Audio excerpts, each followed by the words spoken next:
Hey, welcome back to Pints and Pals. One of your hosts. My name is Jeremy. I'm from Live in Tennessee, and with me I have. I'm Jason, coming at you from Pittsburgh/Michigan, wherever I am. And I'm with. Mike. I am the northernmost. Well, technically, right now I'm quite not the northernmost host. I don't know why I made that my nickname. But yep. And what do we have today, Jeremy? I feel like today might be a little bit more special than a normal Oh day. yeah, today's a very special day for myself. This marks my second year of home brewing, and we're going to have my second batch of my maple brown ale. Yeah, right Sounds there. Look at good. that. That smells so good. I'm So gonna crack mine open and go for it. I'm let just you gonna. talk, but it's Yeah. So I'm gonna ask you guys a question. You guys even know what a brown ale is? Have you guys ever had a brown ale?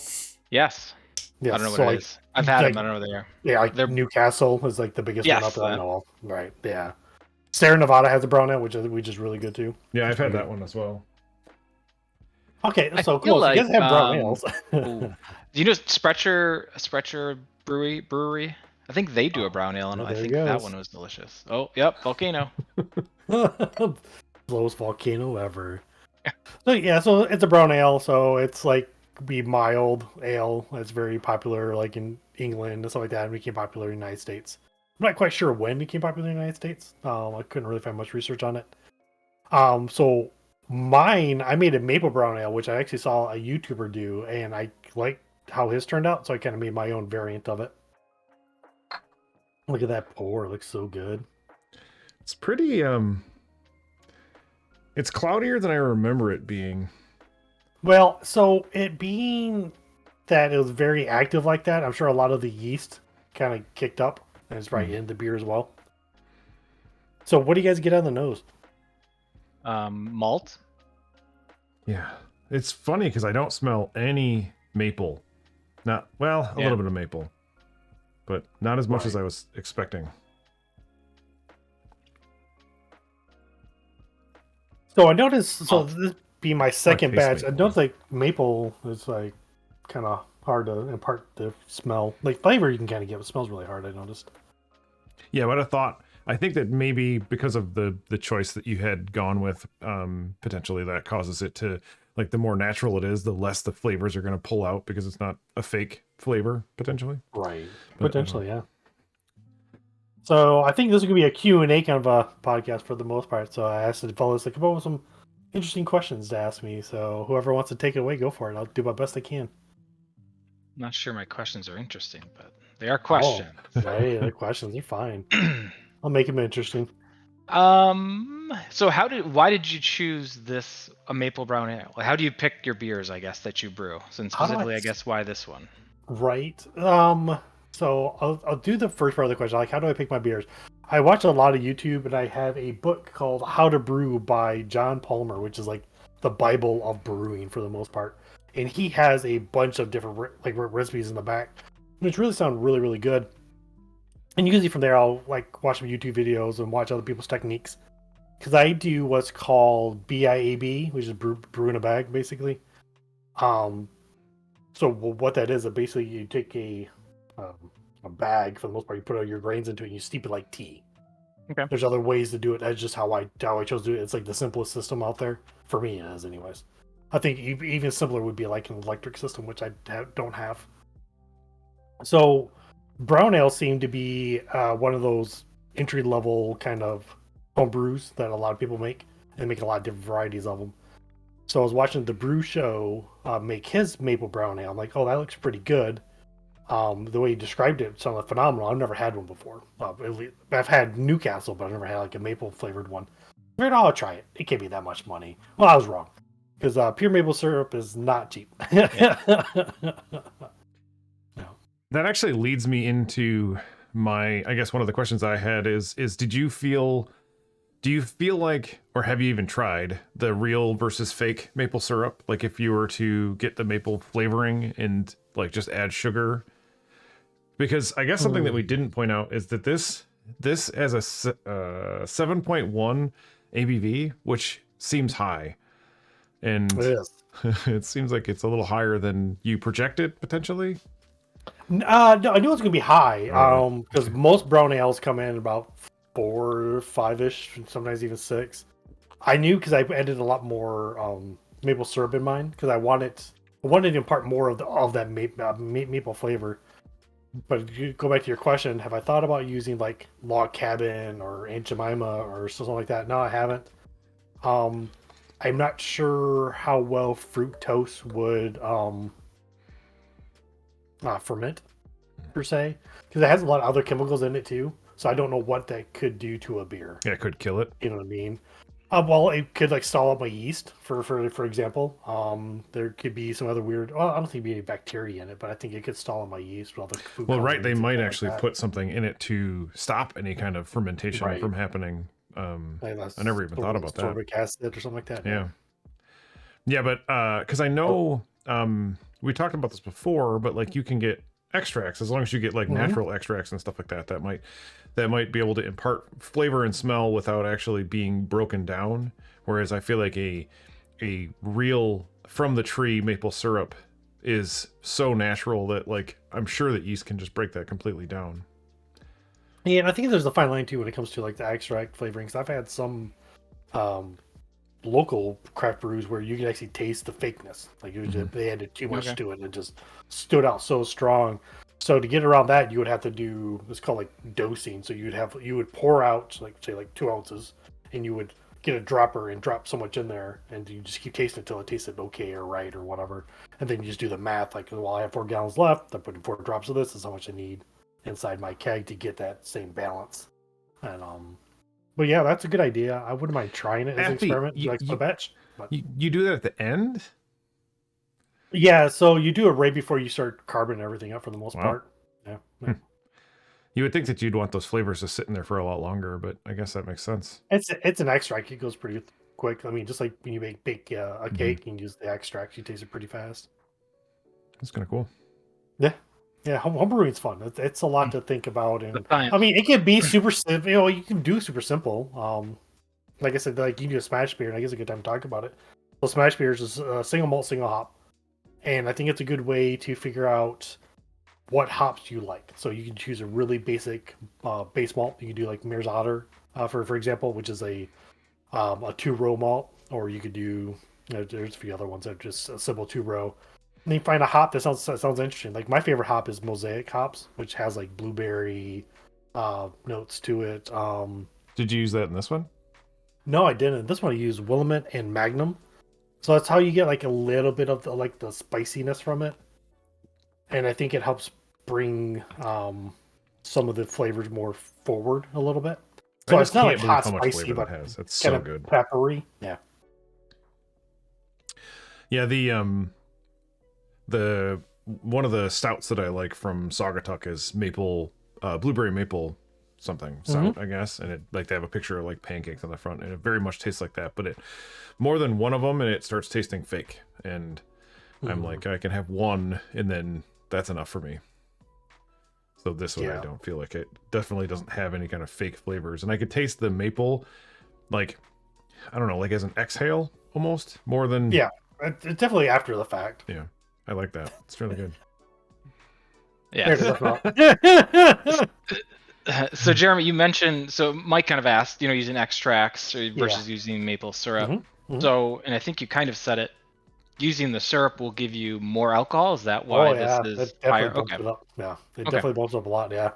And it's not the you can use other stuff too. You could use like it's called DEM or LEM, which is so DEM is dry malt extract. So basically, they'll take the malt, they'll boil the beer down, basically to dehydrate to a powder, or to do the inverse of that, which is LEM, which is liquid malt extract. They'll boil it until it turns into a syrup. You can Okay. add that kind of stuff into your beer, and that'll bump up the ABV as well too. So you don't always have to just use straight up sugar or sugar substitutes or anything like that. I think that when you were saying brew in a bag up until this point, which is surprising because I knew what you were doing, but I just thought that that was like a kit that they would send you. Like, here's your brew in a bag kit for this. So I'm like, I didn't realize that it just meant like basically steeping it like tea, or at least using it like a tea bag and you could pull it out. Yeah, That's it's kinda pretty cool. heavy. Yeah. Yeah. Yeah, I've seen one of the guys had like a winch system where he like Yep. pulled it up and hung it to like get the stuff, and then there's a big debate, I guess, about like whether or not this is in tea even, like whether or not you squeeze the bag to get the last little bits of all the sugars and stuff out of it. I squeeze the hell out of it. I'm not strong enough to extract any tannins. I'm not a hydraulic press, so I'm not worried about Okay. it. Yeah. Yeah, I'm definitely going to need a winch here shortly because I have like arthritis in my left shoulder. So like some of them are pretty hard for me to like. I actually have to get like a little ladder and start yanking it up and holding it for a while, and I'll spin it just to start squeezing it. And I actually use like a cookie rack. Yeah, a cookie rack and put that on top of the a pot, and I'll put the bag on there and I'll squeeze it like that. It's I've recorded myself a couple times. It's boring to watch, but yeah, A I've lot some of waiting. recordings. It is. It's a lot of waiting, but And cleaning. it's usually when I yeah. So I think I heard it best the other day. Like I have a cleaning hobby that happens to make beer. Because I used to ask people, like, do you like cleaning or do you like doing dishes? And the answer is nobody really likes doing dishes. But do you mind doing dishes? So if you don't mind doing dishes, like doing brewing is not that bad. It ain't that bad because usually, like you said, you have a lot of downtime. So shit, you ain't using them or just wash it up and you're done over with. I used to wait till the very end. It would take me like, gosh, over an hour to wash everything. It was a pain in the butt.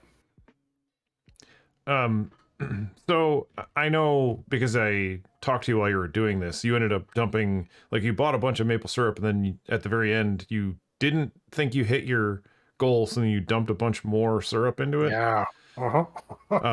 So do you know how much that changed you probably don't know how much it would have changed the flavor, but do you know how much that would have changed the ABV for you? Yeah, I'll like a 1.5. Wow. So it would have been like a 6 quite a bit. or a 5 point, a 5.6 Whatever, or something. 5.8, yeah, Wow. 5.8, 5.9 or something like that. Bumped it up to like 7 point. What is it? It's not, it doesn't taste very hot. Like it doesn't taste super alcohol. Not a lot of alcohol burn, which is nice. Right. But I've also brewed it quite a while ago too, so it's been sitting and mellowing out for quite a while. So Yeah, that's this was brewed on 10/15/2022. There's a little So.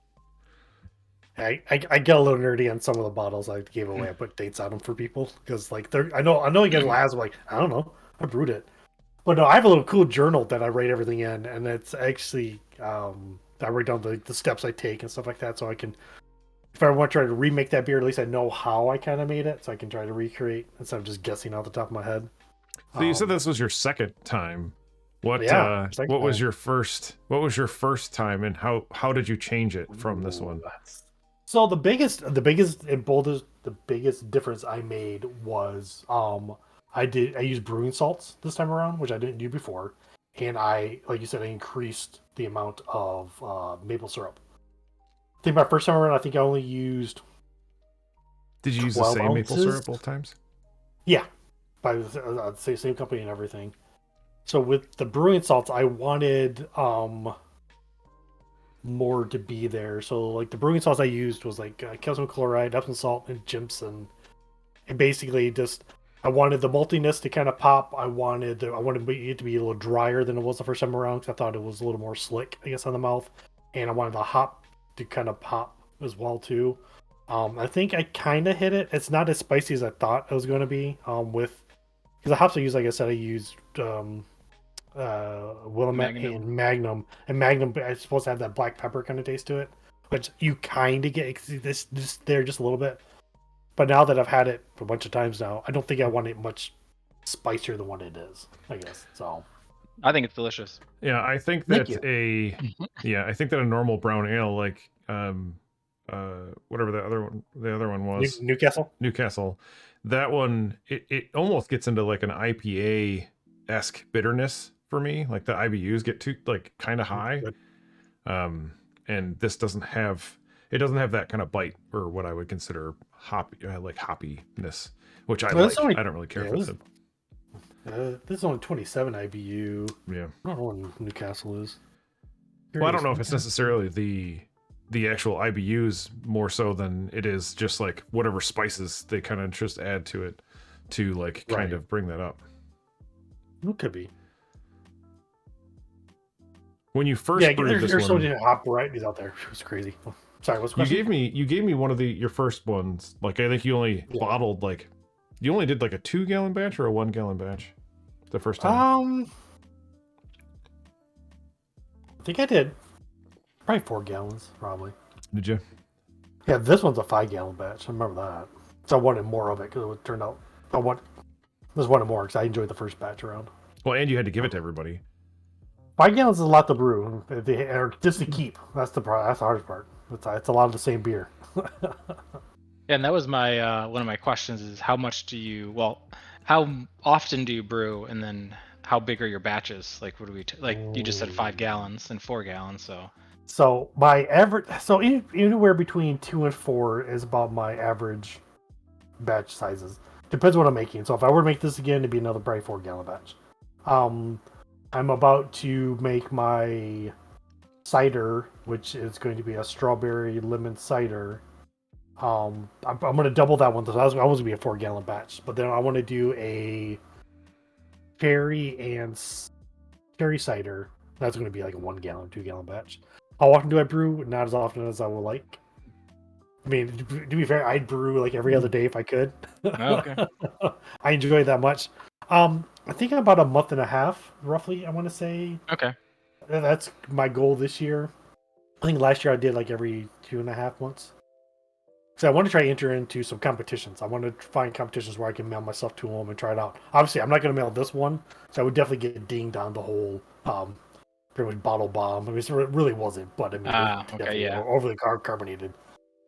So I would have to dial this one in a little bit better. I can't remember how I bottled these either. I have to look at my notes. I don't know if I used, because you can buy basically they look like cough drops, and they're little sugar drops you can put into the bottle and you put your beer in, because there's still residual yeast.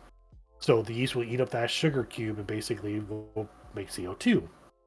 The other way you do it, you can buy priming sugar, which is just corn sugar. You mix that with like, what is that? Was it? I can't remember if it's a 1-to-1 ratio or a 1-to-2 ratio, but it's one of those two. And you pour that into your filling bucket, and then again, it's the same process. The yeast will eat those sugars and will carbonate, blah blah blah. But I feel like I probably used the drops, which may have been not a wise decision. And do you think that the maple could have still been being digested, or did it completely stop? That's a good question. The rule roughly is beer gets done when beer gets done. I give it 2 weeks and I say you're done. I don't like to wait much longer than that. There's ways to figure that out, right? So I could draw samples. Again, I don't make a whole lot, so it's kind of expensive to draw like a sample. But I could draw samples towards the end and see, draw once. Did I hit my final gravity? No, it's still kind of high. I'd let it go a little bit longer. I try it again. If I'm still not there, let's say I'm super way off, what I can do is I can throw another packet of yeast in there, or I could even try bumping it up with like a wine or champagne yeast to get it going to more sugars. No, that's a good question. And very well could have been not totally fermented out. Or there's other things you can buy. They're called the tilt hydrometers for the most part. So you put it in and it will sit. I'm holding a pin in my hand, holding it like at a 45-degree angle, so it sits in the solution. And as the sugars get eaten, it'll start to go upright, and then it has Bluetooth and Wi-Fi, and it'll chart it all out. And once it sits like at a certain like final gravity of like say 10 or whatever for 3 days, then it's done. And you just start bottling up or keg it or whatever you want to do. Yeah, I can talk about this all day. What is your next invested product for brewing? Have you thought about that?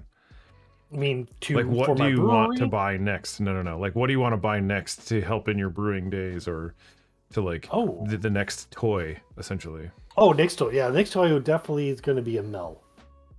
Okay. That's on my list. I got to get because right now I go through Great Fermentation, which is not a sponsor. Yet, yes, exactly.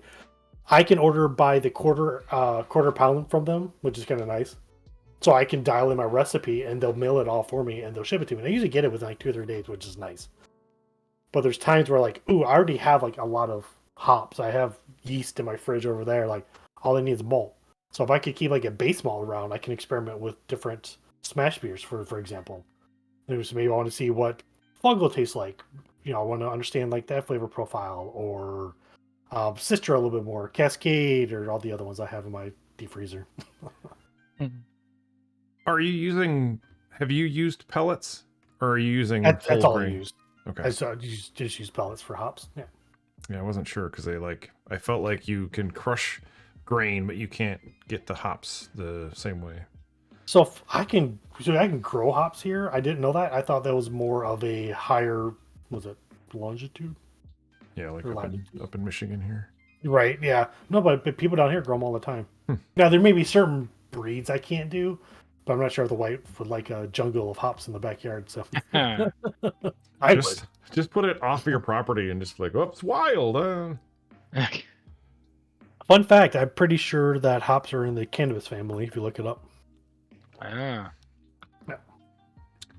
I could believe that. I guess they kind of do smell of like they kind of smell skunky sometimes. Yeah, you can get those dank beers that smell just like weed. Yeah. Right, like Heineken. The buds look exactly like, well, not exactly, but they look similar to. Pretty close. Yeah. Not too far off. So Mike, Go ahead. Mike, your last question was one of mine, or similar at least. It's is there anything that you want to brew, but yeah, there's some piece of equipment that's holding you back? Ooh. Now, that's a really good question. Oh man. Let me see. It's not, yeah, so I need another CO2 tank where I can do a mix of nitro and CO2. So that way I can actually have the nice frothy stouts. Or if I want to do like a Guinness clone, for example. So my son bought me a stout tap 2 Christmases ago, and I haven't used it yet. So that'd be one thing. So that's stopping me from making like the nitro style kind of beers, for sure. So it's not a mixture. You just mean like so you can have more than one beer on different stuff. You're not going to mix CO2 and nitrogen, right? So no, I would have them do. Yeah, so they do. I think it's a 60-40 or 70-30. I didn't realize that they mixed it like that. I just assumed it was complete nitrogen. Nitrogen, no. Because isn't like the oxygen or the air that we breathe, oxygen that we breathe, isn't that like more 80% nitrogen or something? Yeah. So maybe just do it from the air itself. Right. I'm like, can you just use an air compressor and pump it in there somehow? I don't mind if it's get all that like oil and stuff in there. No. Other than that, the only other there's probably some crazy styles that I probably could never really do, like old world styles, because I just don't have the stuff to do it with. Or so like one of my homebrewer buddies, Joe, he did one that was an old style where he actually, so you take the malt, you pretty much you mash it in for a little bit, then you take it out and you put it in the oven and you bake it. And basically you dry it out, you toast it, you take it back out, and then you mash it again. Ooh. And it was a really good roasty, malty forward beer. And it's like some kind of Lithuanian blah blah blah beer, if I was called. But like it was a lot of work. I mean, great, yes, I have a stove, I could do it, but I don't think the wife would need that kind of stuff in the stove. How much or how big? How much grain is it? Could you do it in like a toaster oven? Ooh, I would have to talk to him about it. I'm not sure how big of a batch he did either. Because that sounds kind of neat. Yeah, he's really into the old world stuff that I would like to get into. I just want to get better at making beer before I go back into time and try to recreate stuff. Because there's a Mesopotamian beer article that I saw that I would like to try, but it's porridge basically. So you just eat it and you get drunk, but you have to eat a lot. It's only like 2%, right? So it's not really that high, but it's fermented porridge for the most part. Yeah, It's like kombucha, right? That's yeah, that's fermented. Yeah, I don't know what it is though. I don't know if it has alcohol in it though. Really, it gets you drunk. It can. I know there's hard kombucha you can buy. Yeah. Yeah, there's all sorts of weird stuff. It's because it's tea, right? Yeah, but they have sugar and then they add yeast. Yeah. Yeah, there you go. I don't know. It just gives me gas. That's all I know about it. Well, that's what I'm thinking about this one. It's like, ooh, think of what that's going to do in our belly. Like, this is the longest my beer's ever had a head. I actually kind of like it. Yeah. The I'm actually kind of proud of that. did you have a specific recipe that you want to share, or is this going to be a secret? Are you gonna just change one or two things? No. Nope. Because I got it from someone else, and I just kind of Okay. changed a couple things myself. So what I came up with, like I was saying earlier, I always use distilled water. May stop using it here soon. I'm not sure. 'Cause it's just another cost. So it's like $6-7. You know, I just spend on distilled water to make beer. Have you considered using like a Brita or something to like filter like Yeah. like 8 gallons of water or So I something? even thought about buying like they have like RV filters Oh yeah. that you can get. I thought about just doing that, just running off my tap hose, but then I'd have to or my tap, but then I'd have to buy a food grade hose and all that kind of stuff too. Because some hoses have like weird chemical taste and it's in part. I'm not sure if a filter would really get rid of all that. But it'd be horrible. You know, I could spend $80 on a grain bill and it tastes like rubber. That's hose. what I'd be afraid of, Yeah. I guess. Sorry, I didn't mean to Yeah. interrupt your No, you're fine. you said Oh. one word and I immediately had a question. That's fine. That's what it's Ingredient for. 1, water. Mike has questions. By it being distilled water, it has nothing in it. So there's no salts, there's no minerals, there's no nothing. It's like the cleanest blanket slate that you could possibly get. So I guess this is a good way to learn how to make beer if you want to. But yeah, like I said, I added in 3 brewing salts I used: calcium chloride, Epsom salt, and gypsum. I use a 5-4-5 ratio of that. So like 5 grams, 4 grams, 5 grams. And basically, like I said earlier, just going to help bring out the hop notes and potentially some of the maltiness and stuff like that. And are you So doing for- that because it's distilled water and there are no there's okay. So if I bought like LEM, like I brought up earlier, the liquid malt extract, during that process, it picks up some of these brewer salts. Which ones I don't know, but you don't necessarily have to add them back into it and back Gotcha. into the water. But I went with Mare's Otter. Mare's Otter is probably one of my favorite malts to get as a base malt. I probably bought that probably at least 50% of the time because it does bring like a really strong maltiness to beer for the most part, and a lot of sugars too. I've noticed. Then I use Victory malt, which kind of gives it like the brown nutty color that you kind of see there, which is a pound of that. I guess I didn't say I used 10 pounds of Mare's Otters as well. Then I use 8 ounces of Crystal Malt 60. That kind of helps with like the sweetness. It says it imparts like dark colors. I don't think it really does. I think it just adds a little bit of a flavor to it. And then I use chocolate malt, which definitely adds it more darker. But I think that's how you get some of the. So I get like hints of chocolate sometimes, not always. Especially as it gets a little bit warmer. Yeah, I was gonna say now that it's warmer, I definitely smell the chocolate. So that definitely helped out. I ended up using 20 ounces of maple syrup in this one. Just I wanted, like I was saying earlier, I wanted more maple flavor, but I wasn't thinking correctly. As I had more maple syrup, the more alcohol I was going to get out of it. So I like it's it. kind of a win-win. Yeah, there you go. Then I ended up using a 1 ounce of Magnum for because I only boiled for a half hour.